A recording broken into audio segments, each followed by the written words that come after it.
Anna dreamed of a life beyond her small, dusty village. Her days were filled with hard work and little reward. She'd heard stories of the American West, a land of opportunity where even a poor girl could find happiness. So, she made a brave decision: she would become a mail-order bride. She carefully wrote a letter, describing her kind heart and willingness to work hard. Soon, a reply came from a Mr. Harding, a farmer seeking a wife. Anna was overjoyed. She spent weeks sewing a simple but pretty dress and saving every penny for the long journey. The journey was arduous. The train rattled and swayed, carrying her further and further from everything she knew. Anna clutched a small, worn photograph of her mother, finding comfort in her memory. She imagined her new life, a cozy home, and children of her own. Despite her nervousness, a spark of hope flickered within her. She pictured Mr. Harding as a kind, strong man, eager to share his life with her. She envisioned a future filled with laughter and love, a stark contrast to the hardship she'd always known. This was her chance, her ticket to a better life. As the train tugged closer to her destination, Anna's heart fluttered like a trapped bird. She smoothed the wrinkles from her dress and practiced the smile she would offer Mr. Harding. She imagined him waiting for her at the station, a kind face beaming with anticipation. When the train finally screeched to a halt, Anna stepped onto the dusty platform, her eyes scanning the crowd. She clutched her small carpet bag tightly, feeling a mix of excitement and apprehension. A tall, stern-looking man approached her. He wore a plain brown suit and his face was etched with lines of disapproval. "Are you Anna?" he asked, his voice gruff. "Yes, sir," Anna replied, her smile faltering slightly. "I'm Anna." He studied her with a critical gaze, his eyes lingering on her simple dress and worn shoes. "Follow me," he said curtly, turning and walking towards a waiting wagon. Anna hurried to keep up, her initial excitement slowly fading into a sense of unease. Something felt wrong. The warmth she had imagined was absent, replaced by a coldness that chilled her to the bone. The wagon ride was silent and bumpy. Mr. Harding, if that's who he was, didn't offer a single word of conversation. Anna tried to maintain a hopeful outlook, but the man's demeanor was crushing her spirits. Finally, they arrived at a small, run-down farmhouse. It was nothing like the cozy home she had imagined. Mr. Harding stopped the wagon and turned to Anna, his expression grim. "I've made a mistake," he said bluntly. Anna's heart sank. "What do you mean, sir?" "You're too plain," he said, his eyes sweeping over her again with disdain. "And you have nothing. I need a wife who can bring something to the marriage, not another mouth to feed. You're too poor." Tears welled up in Anna's eyes. But I can work hard," she stammered. "I'm willing to learn." Mr. Harding scoffed. "It's not enough." "I'm sorry, but I can't take you in. You'll have to go back where you came from." He gestured dismissively toward the train station in the distance. Anna was crushed. Her dreams shattered around her like broken glass. She was alone, penniless, and unwanted in a strange land. With tears streaming down her face, Anna watched as Mr. Harding drove away, leaving her standing alone on the dusty road. The vastness of the American West suddenly felt overwhelming, a stark contrast to the small, familiar world she had left behind. She had no money, no food, and nowhere to go. The train station was miles away, and she didn't even know if she could afford a ticket back home. Despair washed over her as she sank to the ground, clutching her small bag. The sun beat down mercilessly, and the landscape seemed to mock her misfortune. She was a stranger in a strange land, abandoned and utterly alone. As the sun began to set, casting long shadows across the plains, Anna knew she couldn't stay there. She had to find shelter, something to eat. Gathering her remaining strength, she stood up and began to walk, her eyes fixed on the distant horizon, hoping for a glimmer of hope in the gathering darkness. Little did she know that her life was about to take an unexpected turn, a turn that would lead her to a new home and a love she never imagined possible. Meanwhile, not far from where Anna struggled, Caleb rode across his vast ranch. He was a man of immense wealth, but his heart carried a deep sadness. Years ago, his young daughter, Lily, had been kidnapped. Despite endless searching, she was never found. The pain of her loss still haunted him, a constant ache in his soul. Caleb was known throughout the territory for his generosity and kindness. He helped those in need, offering work and shelter to anyone who asked. But beneath his gruff exterior lay a profound loneliness, a void that could never be filled. He often found himself gazing at the horizon, imagining what Lily would be like if she were still with him. As he rode, he couldn't shake a feeling of unease, a sense that something was about to change. He spurred his horse onward, unaware that his path was about to intersect with that of a young woman who would alter his life forever, a young woman who might just hold the key to healing his broken heart. He was about to stumble upon a miracle, a chance to reclaim a piece of his past that he thought was lost forever. As dusk settled, Caleb spotted a lone figure walking along the dusty road. He urged his horse closer, concerned for the person's safety. As he approached, he saw that it was a young woman, her face streaked with tears. She looked exhausted and lost. "Are you all right, miss?" Caleb asked, his voice filled with concern. Anna looked up, startled. She saw a kind-faced man with gentle eyes, a stark contrast to the harshness she had encountered earlier. I don't know where to go," she said, her voice trembling. Caleb dismounted and offered her a hand. "What's your name?" "Anna," she replied, accepting his help. As she stood, Caleb felt a jolt, a strange familiarity. There was something about her eyes, the shape of her face. It reminded him of Lily. He pushed the thought away, dismissing it as wishful thinking. "Come now, Anna," he said gently. "You can't stay out here all night. Let's get you to my ranch. You can rest and tell me what happened." He helped her onto his horse, his heart pounding with a mixture of hope and disbelief. He couldn't explain it, but he felt a connection to this young woman, a connection that tugged at his deepest emotions. At the ranch, Caleb's housekeeper, Mrs. Miller, greeted them with a warm smile. She prepared a hot bath and a hearty meal for Anna, who gratefully accepted the kindness. As Anna ate, Caleb listened intently as she recounted her story, her dreams of a new life, her journey west, and the cruel rejection by Mr. Harding. Caleb felt a surge of anger towards the farmer, but his attention was focused on Anna. He couldn't shake the feeling that he had seen her before. After dinner, he excused himself and went to his study. He opened an old trunk and rummaged through it until he found what he was looking for, a small, faded photograph of Lily as a child. He stared at the picture, then back at the image of Anna in his mind. The resemblance was uncanny. The same bright eyes, the same gentle curve of her smile. It was almost impossible to believe. Could it be?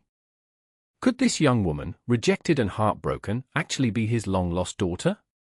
He knew he had to find out. He had to know the truth, no matter how improbable it seemed. He clutched the photograph tightly, his heart filled with a mixture of hope and trepidation.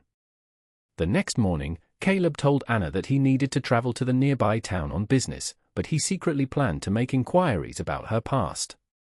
He visited the local sheriff, a longtime friend, and shared his suspicions, showing him the photograph of Lily. The sheriff, though skeptical, agreed to help. Caleb learned that Anna had been raised in an orphanage in a distant state, with no record of her parents. The orphanage had burned down years ago, destroying most of the records. This information only fueled Caleb's determination. He wired a detective agency in the state where the orphanage was located, requesting a thorough investigation.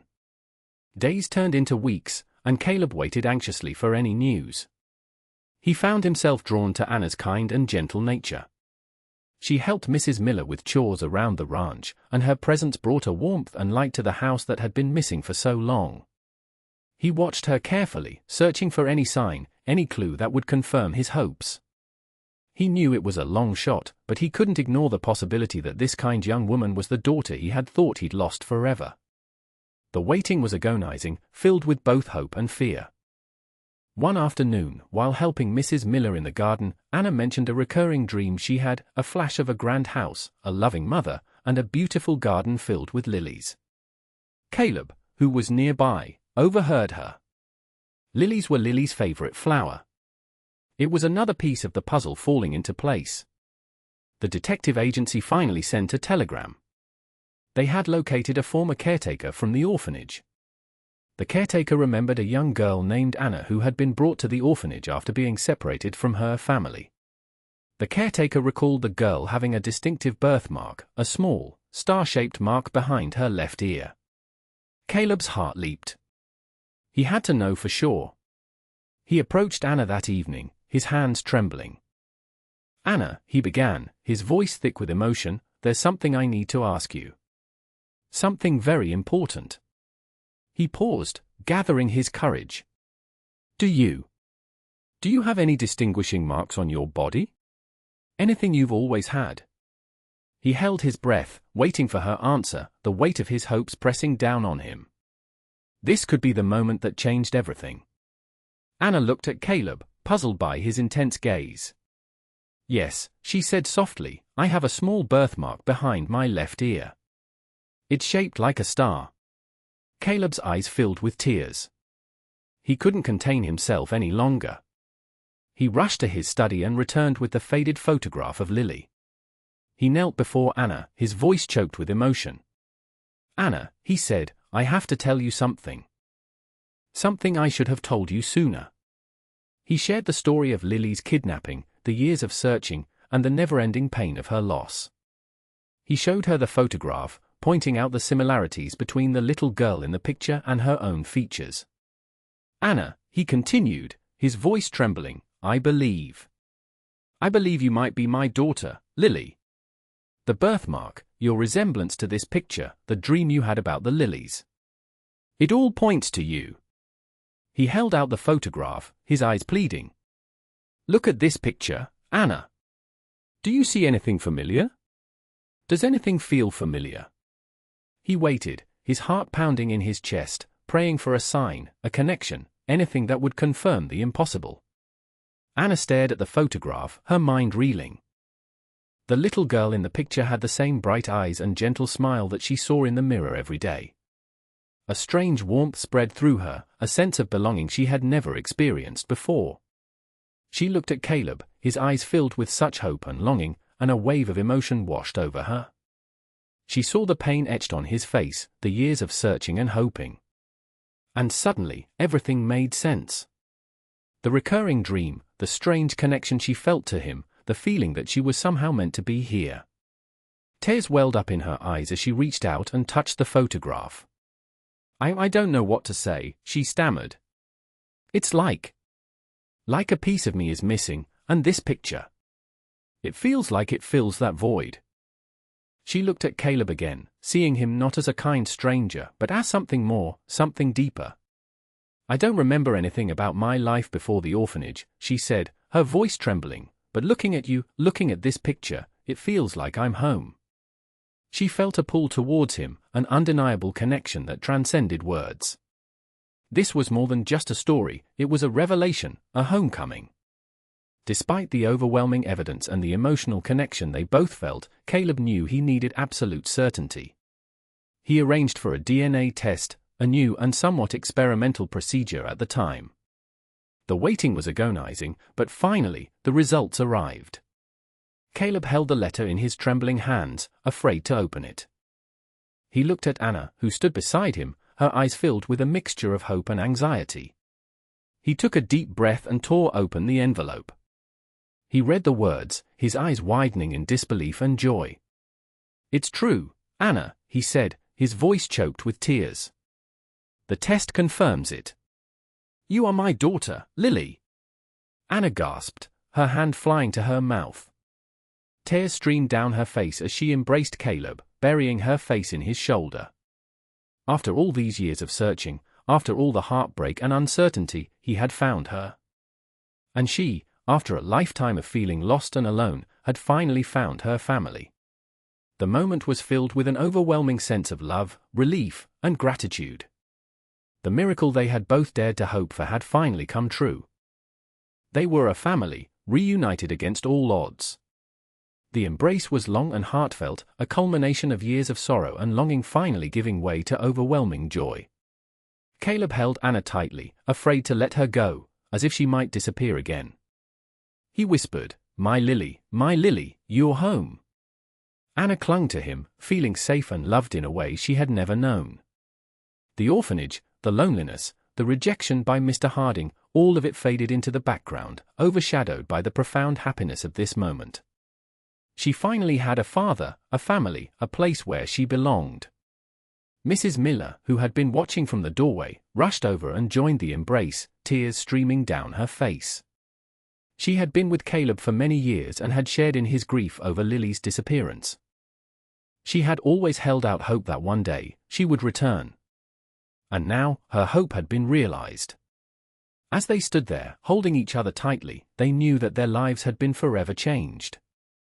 The future was uncertain, but they would face it together, bound by the unbreakable bond of family. The ranch, once filled with sorrow and emptiness, was now filled with laughter and love, a testament to the enduring power of hope and the possibility of miracles. The healing had begun. Life at the ranch changed dramatically for Anna. She was no longer a poor, unwanted mail-order bride, but Lily, the cherished daughter of a wealthy and influential rancher. She learned about Caleb's vast holdings, the sprawling acres of land, the herds of cattle, and the bustling town that relied on his ranch for its prosperity. At first, she felt overwhelmed by the opulence, the fine clothes, and the endless stream of visitors who came to welcome her home. But Caleb and Mrs. Miller were patient and supportive, helping her adjust to her new life. They taught her about the ranch, about managing the household, and about the responsibilities that came with her newfound status. More importantly, they showered her with love and affection, making her feel like she had truly come home. Caleb filled her days with stories of her childhood, of the games they used to play, and the songs he used to sing. He showed her the garden where she had loved to play among the lilies, a garden he had kept meticulously maintained in the hope that one day, she would return. Slowly, Anna began to embrace her new identity, not forgetting her past, but cherishing the present and looking forward to a future filled with love and happiness. She was finally home, and she was loved. Anna never forgot her own struggles and the pain of being rejected because of her poverty.